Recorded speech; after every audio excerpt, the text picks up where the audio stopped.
Alors bonjour à toutes et à tous et bienvenue à ce webinaire Stratégie Bourse Forex du mardi 11 juin 2019. Je suis Avenizar, très heureux de vous retrouver donc pour une nouvelle semaine de webinaire. Voilà, je laisse prendre connaissance de l'avertissement légal sur les risques. Vous êtes nombreux à suivre ce webinaire, donc je vous en remercie. N'hésitez pas donc à vous servir du chat également pour réagir et me poser toutes vos questions.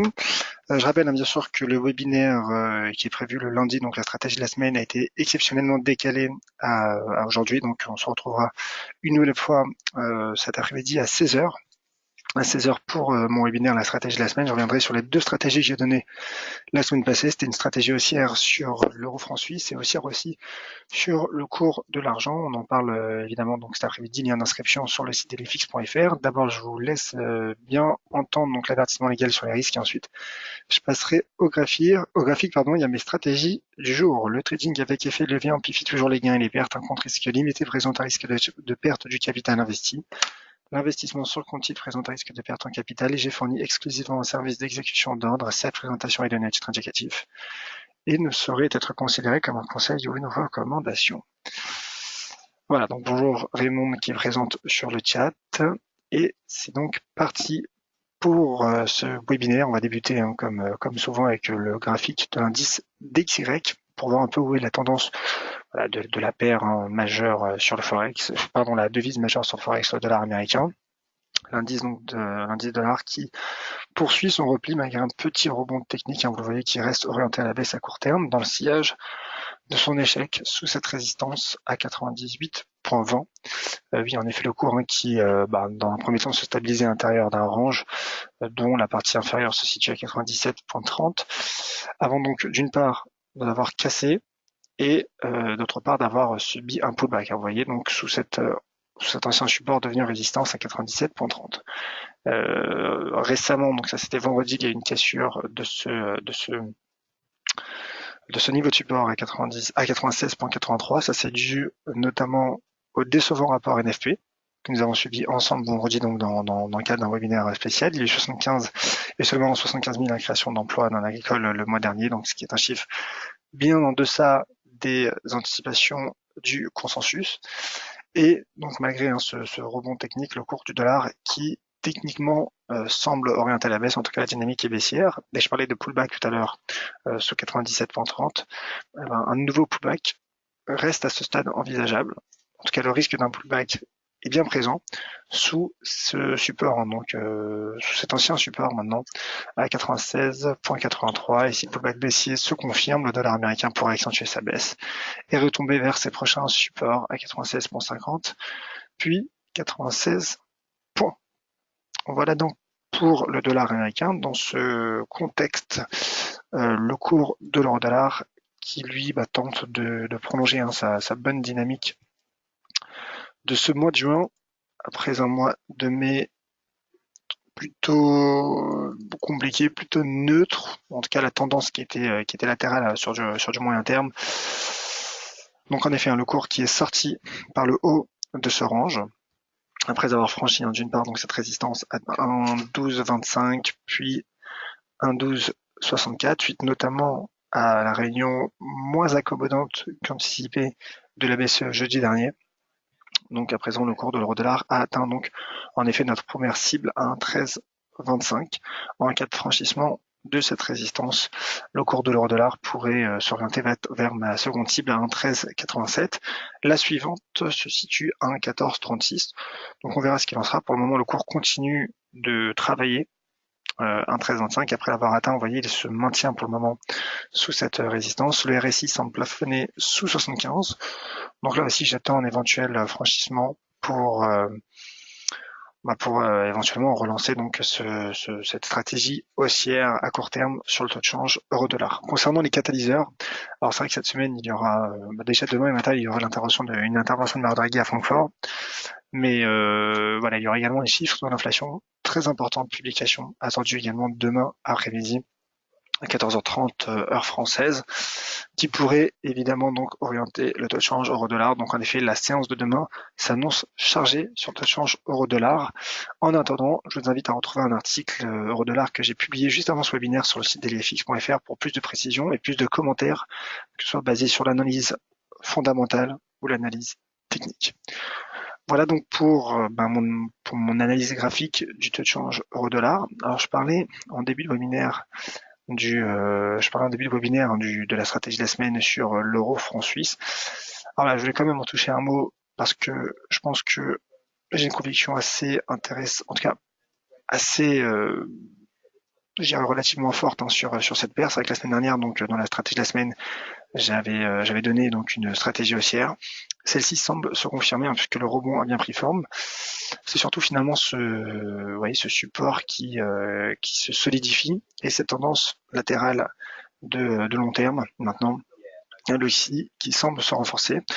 Donc à très court terme, je maintiens mes cibles, donc un 12,55 qui correspond à 38,2% de retracement de Fibonacci, puis un seuil technique, ça c'est pour du très court terme, un 13,10 concernant le taux de change donc euro-CHF qui pourrait écarter ce potentiel en cas de cassure de ce seuil à 11,57 qui au contraire relancerait le risque baissier. Mais voilà, pour le moment ce n'est pas encore le cas. Le RSI lui qui aussi envoyé s'est appuyé sur la bande 30 et qui tente de rebondir. Donc voilà pour l'euro CHF, on verra s'il atteindra ou non mes objectifs, mes cibles. Je voulais parler du GBP USD qui reste toujours, qui attend toujours finalement, en tout cas j'attends toujours un signal technique de la part du GBP USD. Je vous montre mon graphique dans un instant. Alors ensuite, je vais parler des indices. Là aussi, sur les indices, il y a une configuration intéressante puisqu'il y a eu des breakouts ces dernières séances. On va en reparler dans un instant, mais d'abord le GBP-USD, vous voyez, qui rebondit, profitant aussi de ce repli du dollar américain. Il a rebondi, certes. Il semble de solidifier, vous voyez, de consolider un petit support à 1,2684, mais il se maintient sous cette résistance à 1,2748. Donc je parlais d'attente de signal technique sur le GBP/USD. Pour moi, il pourrait être donné en cas de franchissement de ce niveau. Alors il y aurait peut-être une épaule tête-épaule inversée. Alors elle n'est pas parfaite. Vous voyez, parce qu'en raison des mèches, notamment de celle de la mèche basse du 23 mai. Mais quoi qu'il en soit, en tout cas, un franchissement de résistance pourrait relancer le potentiel technique du GBP/USD de manière donc assez théorique. Et le cours s'orienterait, le cas échéant, vers 1,2848. Vous voyez, ancien support. Et 1,30. 1,30 déjà c'est un seuil assez symbolique qui correspond aussi, vous voyez, à un ancien support devenu résistance potentielle. Regardez la MACD d'ailleurs qui a croisé par le haut la ligne de signal mais qui se maintient en zone négative. Donc c'est la raison pour laquelle j'attends un éventuel breakout pour définir une éventuelle stratégie haussière sur le GBP/USD. Alors, chose promis, chose due, les indices. Et ensuite, si j'ai le temps, je parlerai probablement des matières premières, notamment le cours de l'or. Le cours de l'or qui a subi un échec sous résistance. On va en parler dans un instant, mais d'abord, le DAX. Le DAX, vous voyez, qui remonte, qui est parvenu à rebondir sur cette ancienne résistance à 11 654 points. Après avoir pourtant subi une nette cassure. Une cassure, c'était donc en fin mai, vous voyez, le 31 mai, à 11 826. Cette cassure, en effet, a donné un signal technique baissier, mais apparemment, donc, il s'agissait d'une fausse cassure puisque le cours a rebondi sur son premier niveau de support. Et c'était pas tout, comme vous le voyez, il a franchi même cette oblique baissière, cette résistance oblique partant de ce sommet du 3 mai. Donc là, je pense en effet que le DAX pourrait tester en swing trading cette prochaine résistance à 12 460 points. Donc c'est vrai qu'à très court terme, bien sûr, je suis neutre, puisque maintenant le cours est distancé à la fois de ses niveaux de support et de sa prochaine résistance. Alors oui, en effet, on peut peut-être définir une petite résistance court terme à 12 330, mais voilà, je pense que la prochaine résistance assez majeure se situe à 12 460 points avec 3 points de contact. Et cette résistance donc, sera sans doute le prochain pivot technique, en tout cas selon moi, du DAX. C'est-à-dire que sous cette résistance, bien sûr qu'il y a un risque de rejet technique. Maintenant, en cas de franchissement, un rejet d'ailleurs qui pourrait donc maintenir la tendance latérale court terme de l'indice allemand. Mais en cas de franchissement, vous voyez, je pense que le DAX s'ouvrirait les portes des 12 888 points qui correspondent donc à ce sommet du 27 juillet dernier. Voilà. En tout cas, le DAX qui a franchi les 12 000 points, qui est en train de franchir une résistance oblique, et c'est plutôt bon signe pour l'indice allemand en tout cas à court terme, mais qui reste donc encore une fois confronté à différents risques. Du point de vue fondamental, il y a toujours finalement les risques commerciaux internationaux.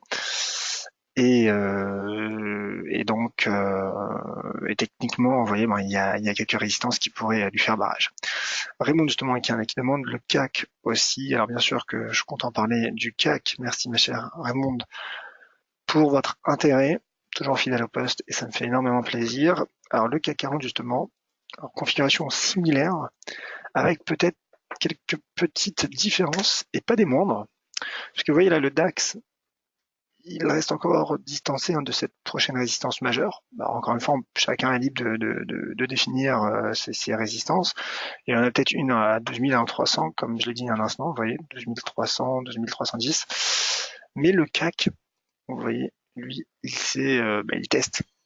Il est déjà un peu en avance sur le DAX, techniquement entre guillemets, dans le sens où il a franchi lui aussi cette résistance oblique, après avoir cassé les 5245, qui d'ailleurs valide une épaule tête-épaule inversée, mais voilà, là aussi apparemment fausse cassure, qui a rebondi sur une ancienne résistance devenue donc support potentiel à 5170 points.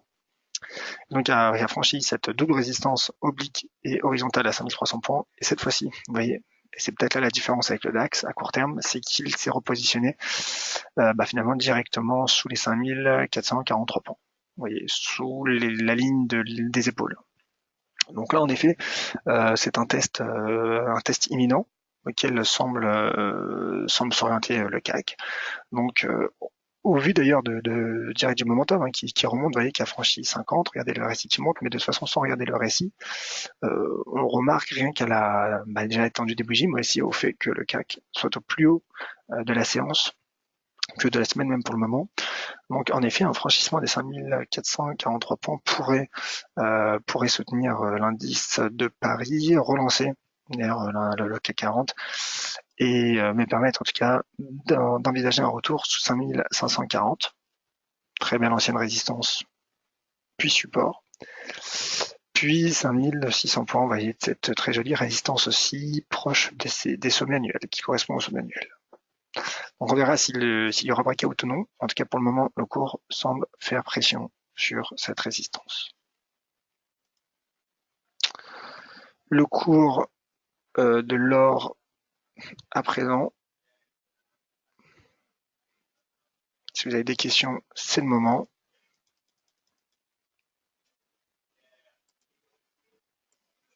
Le cours de l'or, car je l'ai promis. Avec plaisir, ma chère Raymond.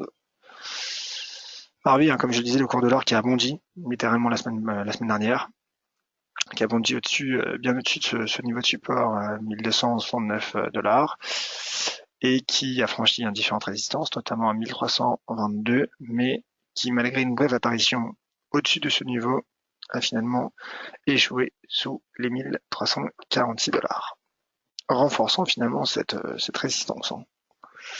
Donc là, il teste à nouveau 1322, et voici donc les prochains niveaux à surveiller. Donc à la hausse, 1346, car un pullback aussi sur ce niveau pourrait relancer le potentiel court terme du cours de l'or. Et à la baisse, donc en cas de cassure, il y a peut-être ce niveau. Vous voyez. Moi, j'ajouterais peut-être ce niveau, ce seuil d'inversion de polarité. Je regarde peut-être si je ne peux pas l'ajuster. Voilà, je pense qu'il y a ce niveau qui paraît intéressant puisqu'il prend différents points bas. Vous voyez ce gap et aussi donc le point haut. Vous voyez la partie donc inférieure du gap du 31 mai. Et ce niveau se situe non pas à 1346 mais bien 1304 $. Donc là aussi, le cours de l'or qui teste un seuil important.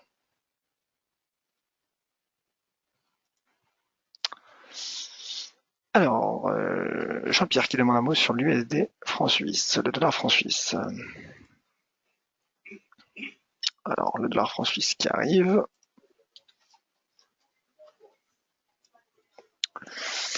Bon, dollar franc suisse pardon, qui a été affaibli, donc qui a été affaibli au mois de mai par le rebond du franc suisse et qui est désormais fragilisé par le repli, cette fois-ci, du dollar américain.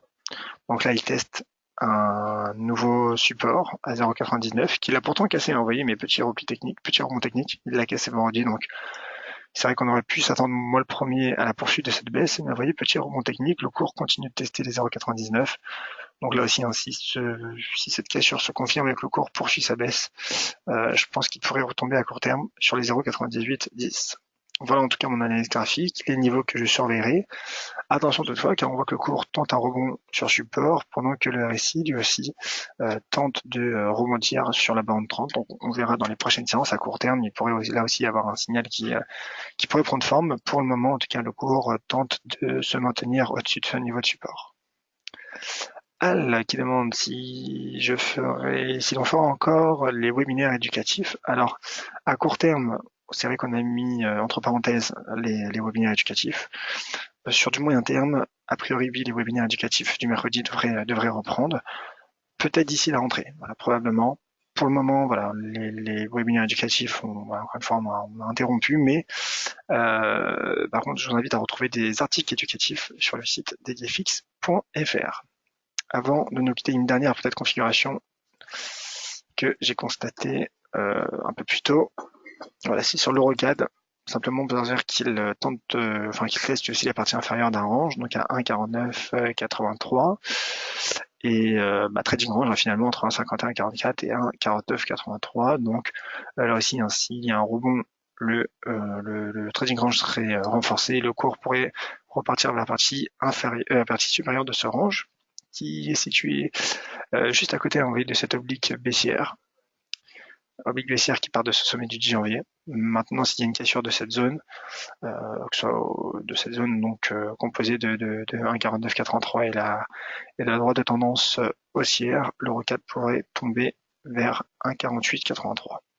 Alors, quel est le scénario le plus probable selon moi, selon l'analyse technique? Alors, je regarde en données 4 heures. Pour le moment, je vois un cours qui tente de consolider un niveau de support. Donc, je me dis qu'un rebond, vous voyez, au-dessus de la partie inférieure de ce range est envisageable. Je n'ai pas de signal haussier, je n'ai pas forcément de divergence. À court terme, vous voyez, le signal, je pourrais l'avoir à court terme prochainement si le cours parvient à franchir cette résistance 1,5015. Il en est proche, mais il en est proche. Et cela pourrait être de bon augure pour ce rebond de l'Eurocad. Voilà, je voulais juste en parler avant de conclure ce webinaire. Alors comme je disais en début de webinaire, on se retrouve tout à l'heure à 16h pour le webinaire La stratégie de la semaine, qui a été décalé exceptionnellement aujourd'hui. Normalement, il a lieu le lundi. Lien d'inscription sur dailyfx.fr pour toutes les autres analyses. Je vous invite à aller sur le site justement dailyfx.fr et sur mon Twitter @yoavnizar pour toutes les autres questions également. Et donc, soyez présents sur les marchés et à tout à l'heure, 16h, pour la stratégie de la semaine. Merci.